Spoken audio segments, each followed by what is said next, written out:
Pete Fox, sales manager here with DVDO, showing off our new H265 AV over IP solution. So we have two different types of receivers. We have our matrix view, which are these three, and that's just a one-to-one signal that can also video wall. And then we also have our multi-viewer. Multi-viewer is one receiver, receives up to 16 signals.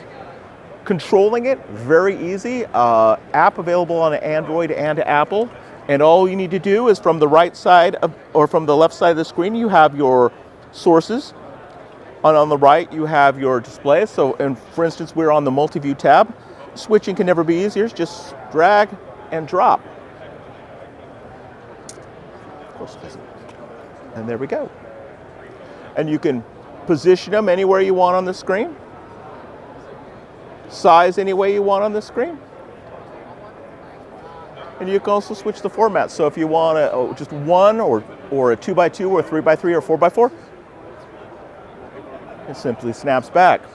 And then the same on the matrix receivers, just